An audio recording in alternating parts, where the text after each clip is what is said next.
नमस्कार, मैं हरेंद्र और आशा करता हूं कि आप लोग सभी अच्छे होंगे, निरोग होंगे, स्वस्थ होंगे।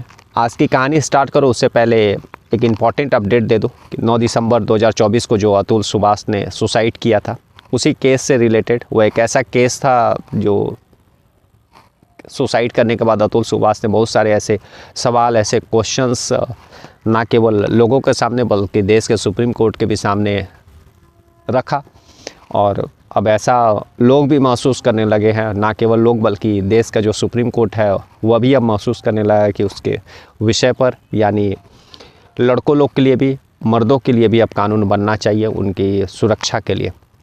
और अपडेट की जहाँ तक बात करूँ तो अतुल सुभाष के केस में अपडेट है कि दरअसल अतुल के सुसाइड करने के बाद जो है उसकी पत्नी और उसके जो है ससुराल के घर वालों को पुलिस ने दबोचा था। और उसके बाद अतुल सुभाष के घर वालों ने, उसकी माँ और भाई और भाभी ने जो है सुप्रीम कोर्ट में जो अतुल का बेटा है उसका कस्टडी लेने के लिए याचिका डाली थी, रिक्वेस्ट किया था सुप्रीम कोर्ट से। लेकिन सुप्रीम कोर्ट ने अतुल की मां को उसके बेटे का, यानी अपने बेटे का कस्टडी देने से इनकार कर दिया है। और कोर्ट ने यह बोला है कि जो है शुरू से अतुल सुभाष का बेटा अपनी मां के पास रहा है और वो अगर अपने दादी के पास जाता है तो उसको एक अजनबीपन लगेगा, क्योंकि वह वहाँ पर अपने दादी के घर में कभी रहा नहीं है।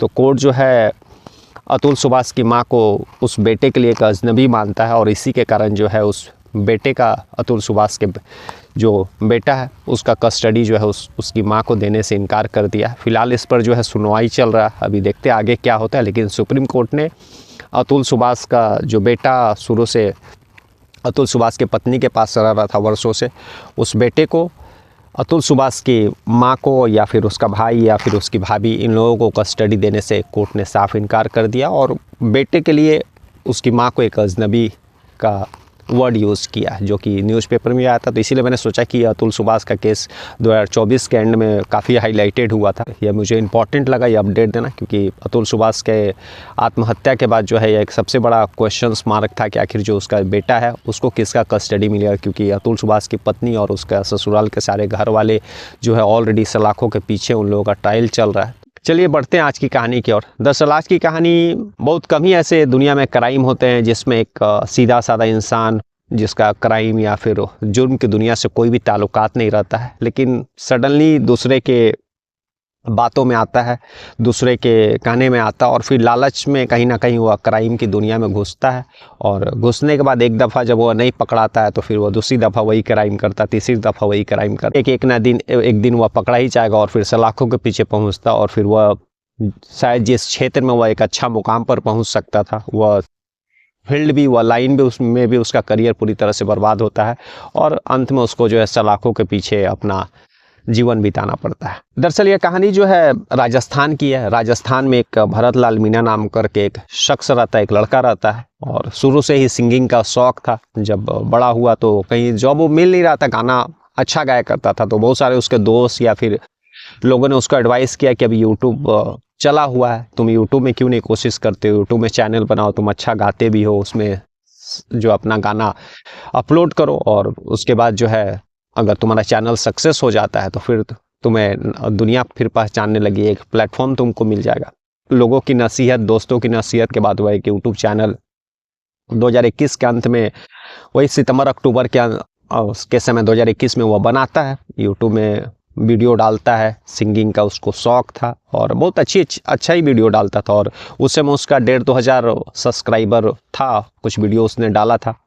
समय बीतता है लेकिन यूट्यूब के फील्ड में, जैसा कि आपको भी पता है कि बहुत सारे लोग यूट्यूब को ईजिली लेते, लाइटली लेते, उनको एक लगता है कि हम लोग जस्ट उस फील्ड में घुसे और काम किए और बस सक्सेस मिल जाएगा। हर किसी के नसीब में जो है सक्सेस इतना आसानी से नहीं मिलता है। यूट्यूब में भी बहुत सारे लोग जो है मेहनत करते हैं, वीडियो डालते हैं टाइमली, लेकिन उसके बाद भी जो है उन लोगों का सब्सक्राइबर जितना बढ़ना चाहिए उतना नहीं बढ़ता, जितना लाइक्स आना चाहिए नहीं आता है। तो लेकिन भरत लाल मीणा जो था वह यूट्यूब के फील्ड में मतलब तुरंत, जैसा उसने एंटर किया था, जब वो चैनल बनाया था तो वो चाहता था कि तुरंत उसका चैनल जो है लाखों में उसका सब्सक्राइबर हो जाए और उसका लाइक्स भी अच्छा जाने लगे, लेकिन वह उसके हिसाब से हो नहीं रहा था। तभी जो अपने दोस्तों से यह बात शेयर करता है कि यूट्यूब में वीडियो डाल रहा हूँ, 3-4 महीना से लेकिन कोई सक्सेस हो नहीं रहा है। तभी कुछ दोस्त उसको सलाह देते हैं कि अभी मार्केट में यूट्यूब के फील्ड में बहुत कंपटीशन है, तुम्हारा जो वीडियो क्वालिटी है उतना अच्छा नहीं है, जिसके कारण तुम्हारा सब्सक्राइबर भी जस्ट 1,500-2 हज़ार के करीब में है। तो उसके कारण तुमको उतना लाइक्स कहाँ मिलेंगे और उतना तुम्हारा अर्निंग भी नहीं हो पाएगा। और अगर तुमको सब्सक्राइबर बढ़ाना है तो तुमको अपना वीडियो क्वालिटी सही करना होगा। वीडियो क्वालिटी सही होगा तो लोग पसंद करेंगे, सब्सक्राइबर बढ़ेंगे। लेकिन यहाँ पर सबसे बड़ा सवाल था कि भरत लाल मीणा का कोई अर्निंग भी नहीं था, क्योंकि वह सिंगिंग और वो सब चीज़ों के अलावा उस समय 2021 में वह कुछ कर नहीं रहा था। तभी ये सारी चीज़ें जो है अपने रिलेशन का चचेरे भाइयों से वह शेयर कर, चचेरे भाई जब यह सुनते हैं कि उसका जो चैनल न्यारो राजस्थान करके है, वह चैनल का जो है सब्सक्राइबर नहीं बढ़ रहा, और जो उसका चचेरा भाई भरत लाल मीणा उस फील्ड में आगे बढ़ना चाहता है, गाना भी अच्छा गाता है, सब चीज़ ठीक है, लेकिन वीडियो क्वालिटी और इन सभी के कारण जो उसके सब्सक्राइबर नहीं बढ़ रहे हैं, फॉलोअर नहीं बढ़ रहे हैं, तो वे लोग भी इस बात को सही ठहराते हैं। फिर वह यही सारी बातें जो है और एक उसका चचेरा भाई रहता है उसको शेयर करता है। उसको शेयर करने के बाद सारा अपना जो वो प्रॉब्लम शेयर करता है, बताता है कि इस तरह के दिक्कतें आ रहे हैं। उसका भाई भी मानता है कि हाँ तुम तो गाना ठीक ही ठाक गा लेते हो और तुम्हारा जो है सिंगिंग का स्टाइल भी ठीक, लेकिन फिर भी सब्सक्राइबर नहीं बढ़ रहा है और मार्केट में कंपटीशन भी है, तो तुमको वीडियो क्वालिटी और भी सही करना होगा। तो जिसके कारण जो वह फिर तीनों बैठते हैं और फिर तभी उसका जो चचेरा भाई यह बताता है कि अब हम लोग बैंक रॉबरी करेंगे, और बैंक रॉबरी करने से जो पैसा आएगा तुम अपना अच्छा कैमरा ले सकते हो, एडिटर रख सकते हो, उसके बाद तुम्हारा वीडियो क्वालिटी भी सही हो जाएगा। वीडियो का जो है उसमें सारा चीज़ जो इम्प्रूवमेंट के लिए करना चाहिए उसके लिए तुम्हारे पास पर्याप्त पैसे भी रहेंगे, और जाहिर सी बात है जब क्वालिटी अच्छा होगा और तुम कैमरा मैन भी रखोगे तो तुम्हारे सब्सक्राइबर बढ़ेंगे। तो इसके बाद जो है तीनों प्लानिंग बनाते हैं और फिर ये प्लानिंग बनाते हैं कि वे साल के फरवरी में बैंक रॉबरी को अंजाम देंगे, और उसके बाद साल भर कहीं भी किसी तरह का कोई बैंक में या फिर इस तरह का एक्टिविटी नहीं करेंगे। अब फरवरी की वो लोग चूज़ करते हैं तो पता नहीं, लेकिन फरवरी मतलब हर साल का फरवरी में उन लोगों ने टारगेट बनाया था कि फरवरी में ही किसी बैंक को हम लोगों को रॉबरी करना है, और फिर जो पैसे आएंगे उससे फिर जो है अपना यूट्यूब में लगाएंगे। बाकी जो उसके चचेरे भाई लोग थे वे लोग मतलब 3 लोग थे उस बैंक रॉबरी में प्लानिंग में, तो वे लोग अपने में बांट लेंगे। लेकिन भरत लाल मीणा का यही था कि वह पैसे आएगा तो अच्छे कैमरा लेगा, एडिटर रखेगा और कैमरा मैन रखेगा।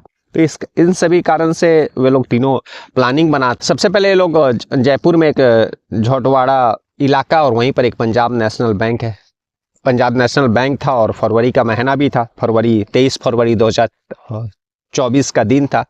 और उस दिन बैंक में 23 फरवरी के दिन उसके पहले वे लोग काफ़ी बैंक का पूरा रेकी कर लेते कि कितने बजे खुलते हैं और बैंक में जो कर्मचारी रहते हैं वे लोग किस किस स्थान पर बैठते हैं।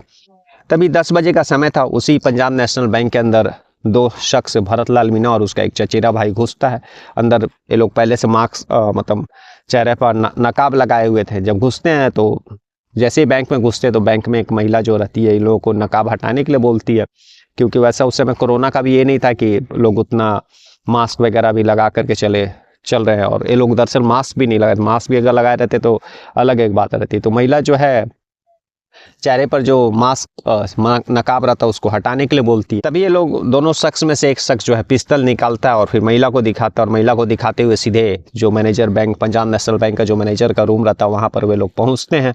और पहुँचने के बाद जो है बाकी एक दूसरा शख्स जो है कैशियर के पास जाता है।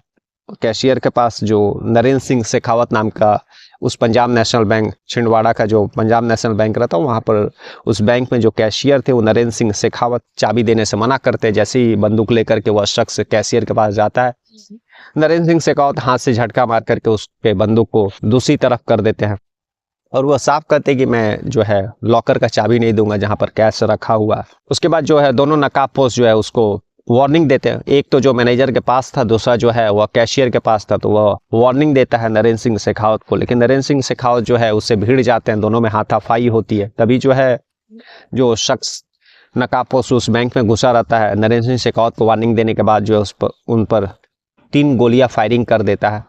दूसरा शख्स भी जो मैनेजर के केबिन में था वो भी बाहर आता और वह भी नरेंद्र सिंह शेखावत के साथ भिड़ जाता। अब दोनों शख्स को नरेंद्र सिंह शेखावत अकेले ही संभाले हुए थे, मतलब जख्मी हालत में थे, लेकिन फिर भी कॉन्फिडेंस उनका जो हाई था। और वे दोनों ही जो नकाबपोश शख्स रहते हैं उन लोगों को दबोच लेते हैं। लेकिन किसी तरह से 3 गोली लगने के बाद जो है उनका भी हालत ख़राब हो रहा था। एक पैर में, एक हाथ में लगा था और एक शायद और भी शरीर के दूसरे अंग में लगा था। तो उनको दो लोगों को कंट्रोल करना काफ़ी मुश्किल हो रहा था।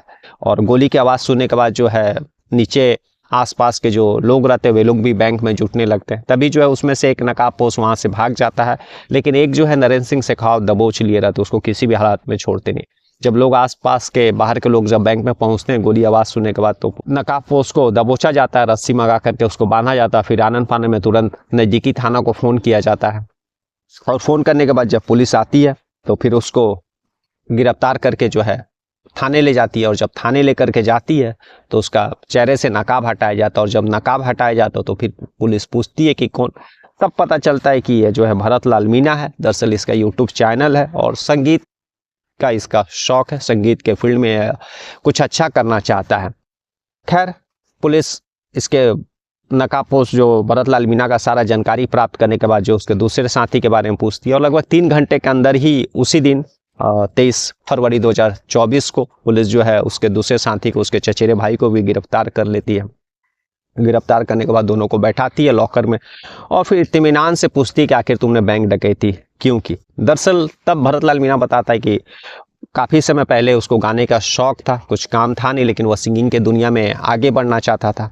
बाकायदा इसके लिए उसने यूट्यूब चैनल बनाया, लेकिन सब्सक्राइबर बढ़ नहीं रहे थे। लोगों ने, भाइयों ने बताया कि तुम्हारा वीडियो क्वालिटी अच्छा नहीं है और वीडियो क्वालिटी इंप्रूव करने के लिए तुमको कैमरामैन, एडिटर और अच्छा कैमरा, ये सब सारी चीज़ों की ज़रूरत है। तभी तुम्हारा अच्छा वीडियो क्वालिटी होगा तो तुम्हारे चैनल के सब्सक्राइबर बढ़ेंगे और फिर तुम्हारा नाम होगा।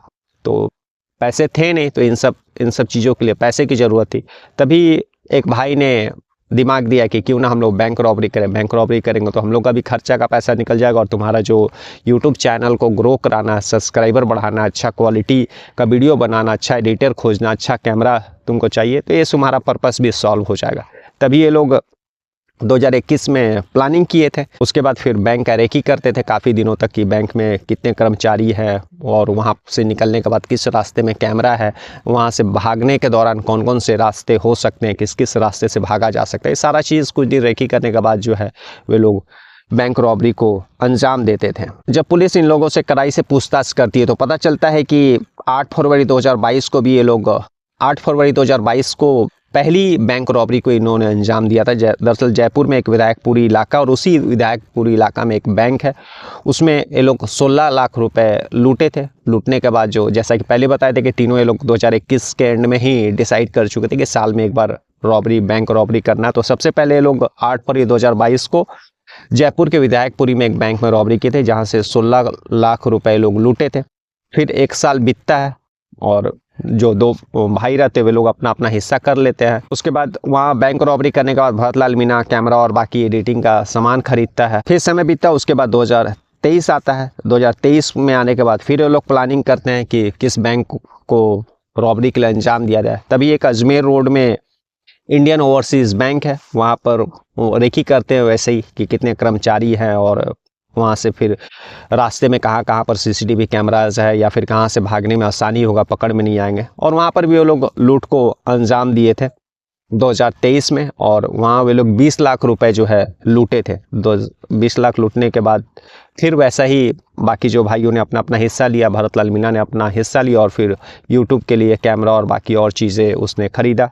बस ऐसे ही समय बीतते गया। फिर 2024 का समय आता है और 23 फरवरी 2023 को भी वे लोग वही जयपुर के छिंदवाड़ा में जो पंजाब नेशनल बैंक है वो वहाँ पर रॉबरी करते हैं। और लेकिन एक कैशियर जिसके सूझबूझ के कारण, जिसके निडरता के कारण जो है वह 3 गोली लगने के बावजूद भी दोनों को दबोच लेता है। एक किसी तरह से भाग जाता है, लेकिन एक भरत लाल मीणा ही जो पकड़ाया था वह भरत लाल मीणा ही था। और फिर वो लोग दबोच करके उसको रस्सी में बांध के रखते हैं। फिर पुलिस आती है, फिर पकड़ के ले जाती है। तब जब कड़ाई से सारा चीज़ इन लोगों से पूछती है, इन लोगों का बैकग्राउंड खंगालती है, तब पता चलता है कि ये लोग दरअसल 2022, 2023 और 2024 यानी तीसरी बार बैंक डकैती को अंजाम दिए, बैंक रॉबरी को। और बैंक रॉबरी के पीछे भरत लाल मीणा का यही तर्क था, यही उसने पुलिस को बताया कि दरअसल वह यूट्यूब चैनल का अपना सब्सक्राइबर बढ़ाना चाहता था। सब्सक्राइबर बढ़ाने के लिए उसको अच्छे क्वालिटी का वीडियो, अच्छे क्वालिटी का मोबाइल, अच्छे क्वालिटी का कैमरामैन और अच्छी क्वालिटी का एडिटर चाहिए था, जिसके लिए उसके पास पैसा नहीं थे। और इसी कारण उसके भाइयों ने बैंक रॉबरी का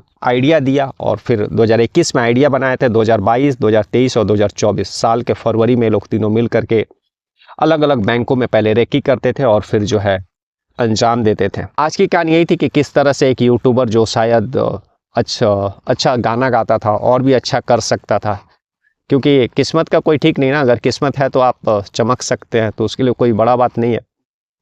यूट्यूब के फील्ड में कोशिश कर रहा था, शायद देरी सही, लेकिन अगर उसमें टैलेंट रहता, अगर वह मेहनत करता तो एक दिन ज़रूर वह यूट्यूब के फील्ड में, सिंगिंग के फील्ड में मतलब बुलंदियों पर रहता। लेकिन जल्दबाजी की चाहत में और ऐसे भाई जिन्होंने जुर्म के रास्ते पर उसको चलने का सलाह दिया, यूट्यूब के फील्ड में तो शायद नहीं चमक पाएगा। हाँ, जिस जेल में होगा या फिर जिस हवालात में होगा वहाँ पर पुलिस वालों का, और जेल में होगा तो कैदियों और जेलर साहब का ज़रूर अपने जो है राजस्थानी गाना है उससे मनोरंजन ज़रूर करेगा। तो आज की कहानी का उद्देश्य किसी को परेशान करना या फिर बदनाम करना नहीं, बल्कि यह सचेत करना है कि कभी भी शॉर्टकट का रास्ता नहीं अपनाना चाहिए, और ख़ास करके यूट्यूब के फील्ड में तो कोई भी शॉर्टकट रास्ता नहीं है। आप मेहनत करिए और अपना 100% दीजिए, ज़रूर एक ना एक दिन सफलता आपको चूमेगी। हो सकता है कि शायद सक्सेस नहीं भी मिले तो कोई बात नहीं, यूट्यूब से मिला हुआ एक्सपीरियंस आपको कहीं ना कहीं ज़रूर काम आ जाएगा। कल मैं फिर ऐसी कैसी कहानी के साथ मिलेंगे, तब तक के लिए नमस्कार, जय हिंद, जय भारत।